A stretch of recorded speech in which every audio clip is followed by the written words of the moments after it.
na sequência da questão que a Filomena levantou, eu ponho da questão de digamos, um bocadinho atrás, que é, tu normalmente trabalhas as questões do cotidiano, mas,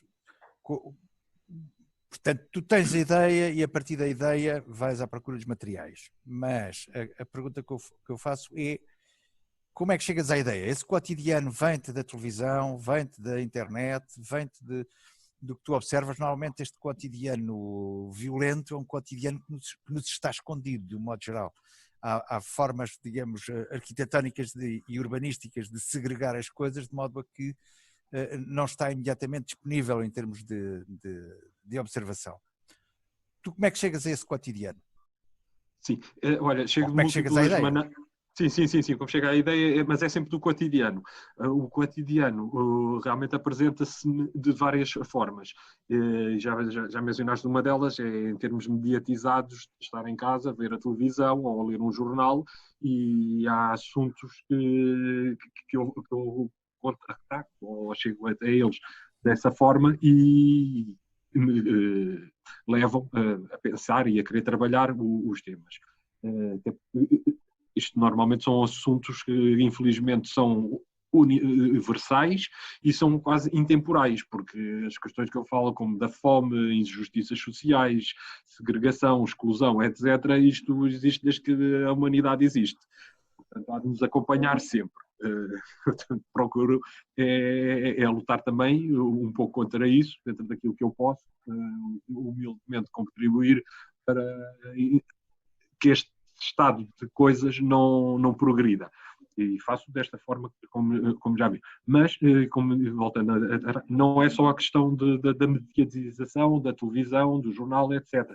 Muitas vezes passa, e grande parte das vezes também passa, por situações vivenciadas por mim diretamente. E quando digo isto, estou a dizer, por exemplo, posso chegar ali ao restaurante, ou ao café, ou ir na rua e ver coisas que me chocam, que me incomodam, perturbam. Entrar num café e estar lá um senhor negro ao meu lado no balcão à espera de ser atendido, e o empregado vira-se para mim e atende-me a mim primeiro. E eu digo, não, olha, atenda ali aquele senhor primeiro, ele já está primeiro do que eu. Deixa estar, diga lá que ele aguenta, ele espera. Pronto, e eu fico, mas espera porquê? Sim, está bem, ele espera. Diga lá ao senhor. Quer dizer, percebo muitas vezes o que é que está ali subjacente, não é? São questões de racismo, de desprezo ou desrespeito pelo outro. E pronto, eu digo, ok, então está bem, eu vou-me embora, vou lá ao outro lado, porque também não me apetece ser atendido num café como este. E portanto, isto são coisas às vezes que este tipo de revolta, inconformismo e mal-estar que eu tenho e sinto, não diria cotidianamente, mas acontece muito.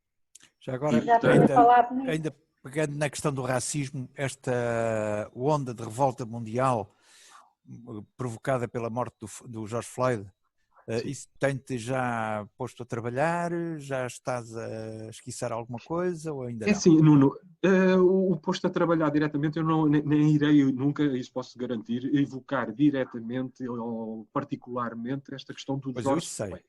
Pois, isso porque é uma coisa que eu... És mais universal, normalmente o tema é mais universal. Sim, porque eu interessa-me chegar aos assuntos na essência.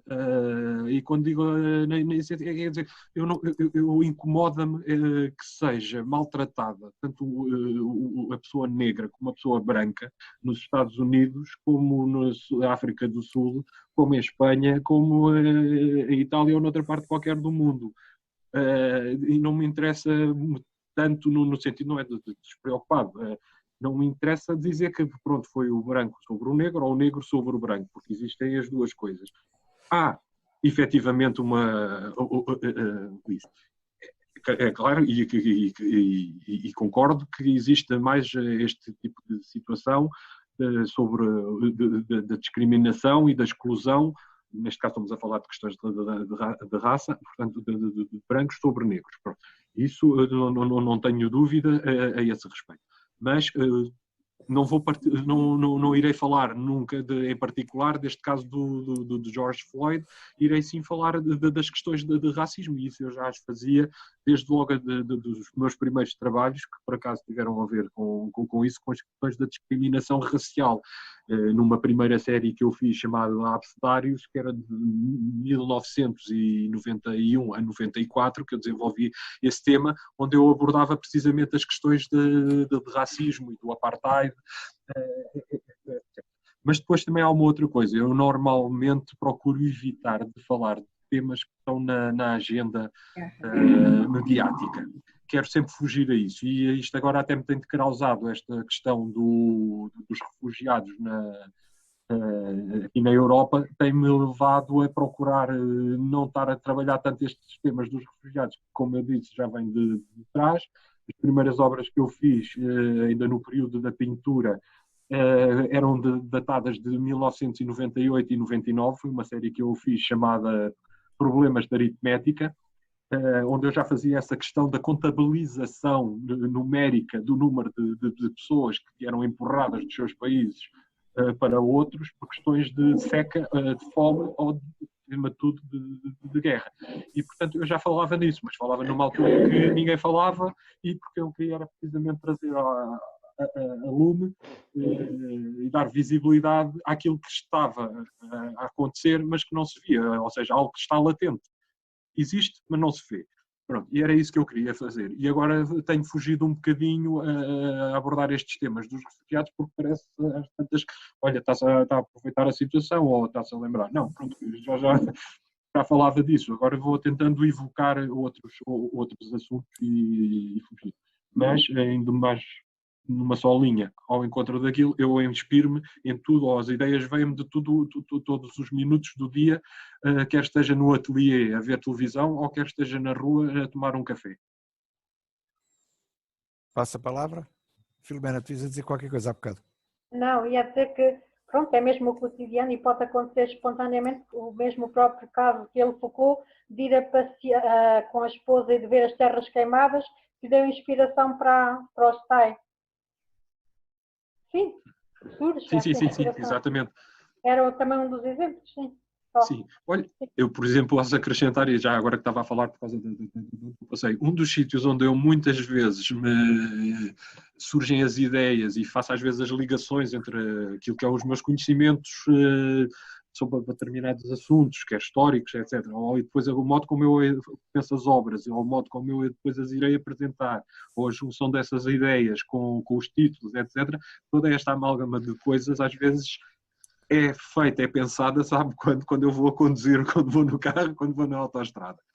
Tendo atenção, obviamente, às condições de segurança rodoviária, mas é nestes períodos, às vezes, que eu estou mais isolado e com menos concentração com outras questões, que eu vejo e penso estas coisas. Os sinais de trânsito, por exemplo, surgiram também por aí, de conduzir, estar a ver sinais de trânsito à beira da autoestrada e estar a pensar, olha, mas por que não?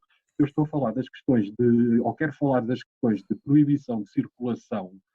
Eu tenho aqui um manancial enorme que é a sinalética rodoviária. Isto tudo é conhecido por todas as pessoas, que em qualquer parte do mundo é universal. A única coisa que eu tenho que fazer é alterar os sinais. E pronto, um sinal de trânsito proibido é igual aqui como é na China ou no Canadá. Portanto, eu se meter as imagens que também tenham uma leitura possível para sejam fáceis de interpretar por qualquer pessoa em qualquer parte do mundo, isto pode ser um objeto, um elemento fundamental e essencial para eu fazer isto. E pronto, e foi precisamente isso. Vou trabalhar aqui uma série onde eu irei utilizar sinais de trânsito para falar das questões de interdição e de proibição e entraves à livre circulação de pessoas. E surgiu assim. Manela, Miquelina, Manel, Pio, questões? Eu não sei se quiserem também que eu possa vos falar de alguma outra coisa, de peças que tiveram para trás, que viram, possam não ter percebido o que aquilo representava. Ou isso.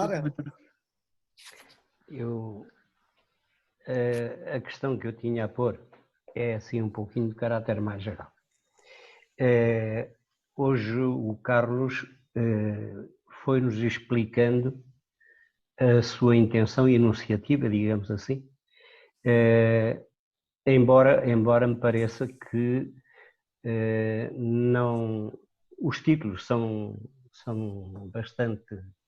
bastante claros e levam-nos facilmente para uma interpretação que vai ao encontro, acho eu, da intenção e iniciativa do autor. Mas nem sempre é assim. Às vezes a gente vê obras e nem pelo título sequer conseguimos descodificar ou pegar numa linha e às vezes surgem-nos muitas. E põe-se muitas vezes esse problema da arte pela arte, ao contrário desta arte empenhada que o Carlos faz. E é essa arte empenhada que admite tantíssimos sentidos, tantíssimas interpretações e leituras, e não são conceitos que eu tenha demasiadamente claros na cabeça, já falámos nisso algumas vezes. Eu gostaria de ouvir discorrer um pedacinho, Carlos, sobre essa dicotomia, digamos assim, a arte empenhada por um lado e a arte pela arte por outro.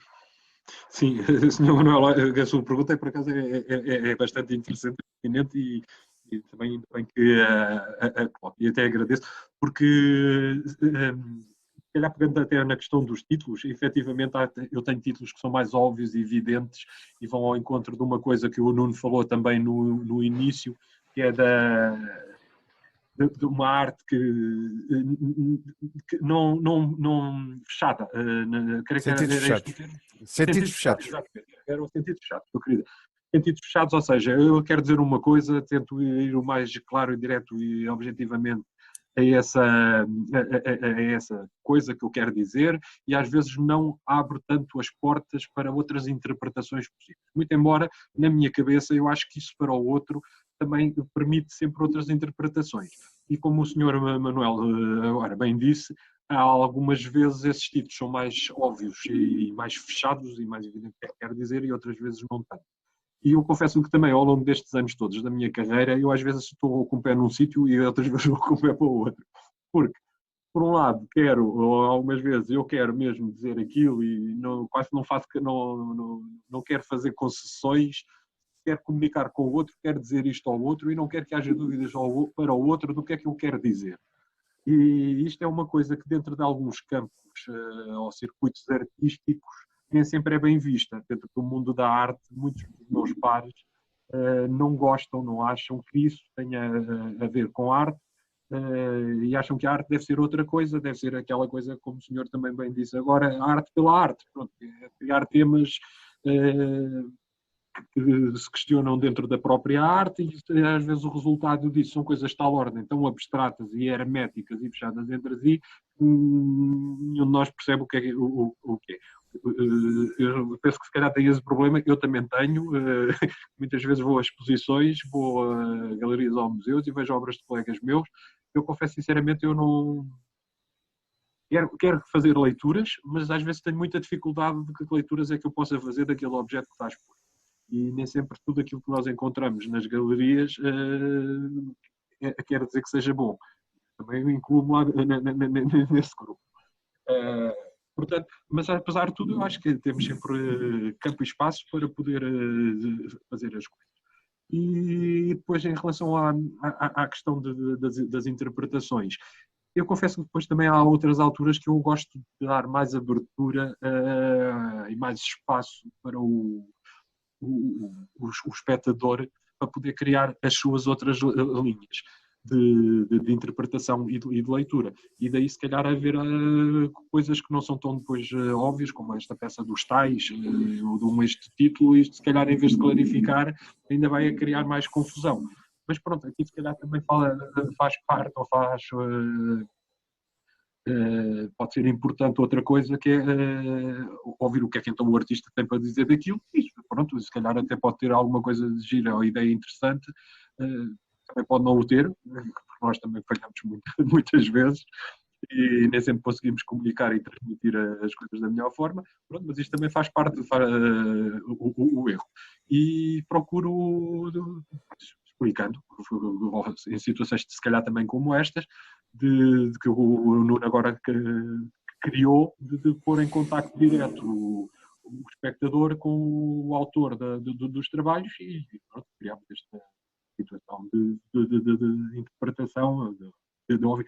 Há uma coisa também que muitas vezes acontece, que é fundamental. Eu, quando, por exemplo, chego a uma galeria, eles felizmente em muitas alturas têm lá as chamadas folhas de sala, onde há um textozinho que o artista ou outra pessoa escreveu, onde nos podem dar pistas de leitura para o que é que o artista queria com os objetos que nós vamos ver. Não estando ele presente, pode ser uma maneira de nós ficarmos um bocadinho mais elucidados do que é que ele queria com aquilo. Eu confesso também que muitas vezes, e já com alguma experiência e conhecimentos dentro do campo artístico, que muitas vezes também olho para aquelas folhas e fico a pensar se a folha não está errada na sala, se aquela folha corresponde ao que eu estou a ver. É porque, por vezes, até o discurso depois teórico também é tão hermético e afastado que eu não consigo criar ligações. E venho às vezes um bocadinho frustrado porque achar que sou burro, que não percebi o que é que me queriam dizer com aquilo. E olhei para o objeto, não percebi, e olhei para a folha e li, também não percebi. Pronto. E é às vezes um pouco este tipo de preocupação que eu também tenho e necessito dizer as coisas de um modo mais claro.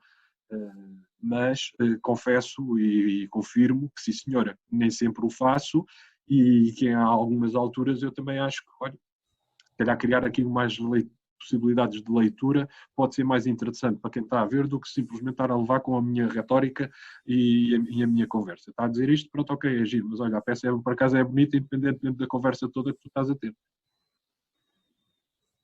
Pronto. Não, eu espero que eu perdi o senhor Manuel. Está aqui. Ok.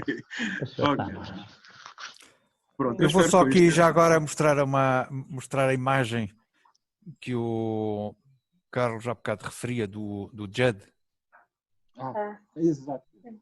Ele tem várias, não é só esta, quer dizer, eu fiz aqui uma pesquisa rápida e encontrei esta, e só para exemplificar, ele tem várias deste tipo. Esta foi uma imagem apresentada na Tate, foi uma obra Quer dizer que no meio artístico há uma preocupação dominante das escadinhas para o céu. Quase.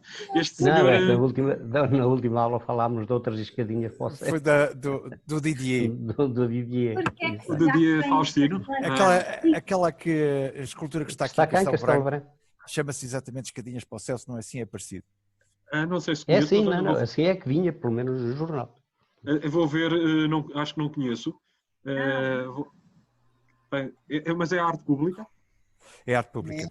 Foi um prémio Tabaqueira em 2001. Pois, 2001. Não sei. Mas agora vou ver. Mas olha, foi bom me teres a mostrar isso, porque perceber qual era o referente daquela minha obra com as malas todas a caminhar para o céu. Existe uma obra dessas, pelo menos uma em Portugal, o Donald Judd, que é na coleção do Berardo, que está no Centro Cultural de Belém. Ele tem essa obra, tem uma dessas obras, ele fez várias, como o Nuno disse, várias com o mesmo tipo de estrutura e dispositivo formal, de caixas, varia depois na cor e na forma, mas basicamente era a mesma.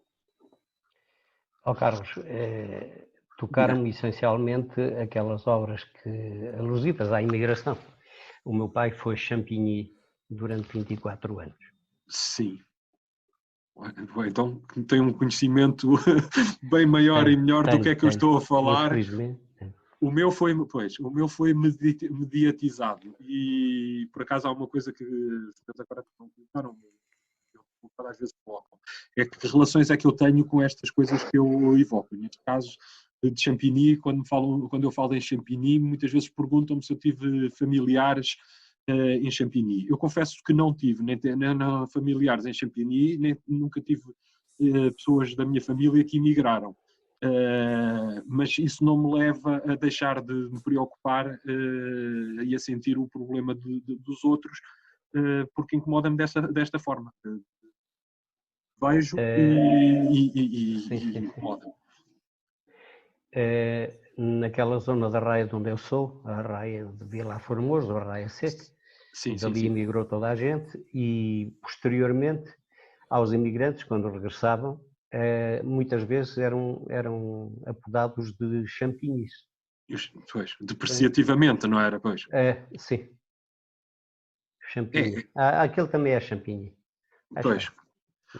Pois, é um mal muito generalizado. Mesmo que vivessem noutros bairros, até podiam nem ser já de lata e coisas assim. Já. Depois da lata passaram para as caravanas, como eles dizem, pois, a pouco e pouco. Passaram para casas. Pois, e em bairros que eram feitos já para isso, como Bagnolet e outras assim. Aliás, há uma literatura alusiva a essa época. Não, é que existe exatamente isso. É que há uma coisa que qualquer um de nós, o senhor, eu, a qualquer instante, a nossa vida pode dar um volte-face de tal ordem.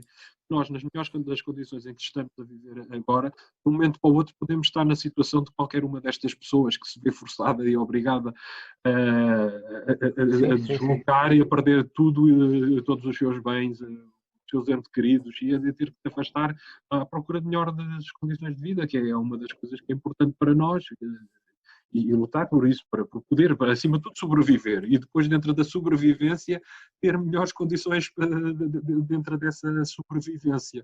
E acho que nós, ou por egoísmo, ou por distração, ou por outras coisas quaisquer, nem sempre estamos atentos a isso, às vezes até por ódios, por questões que me fazem com confusão de maledicência do ser humano. É terrível isto.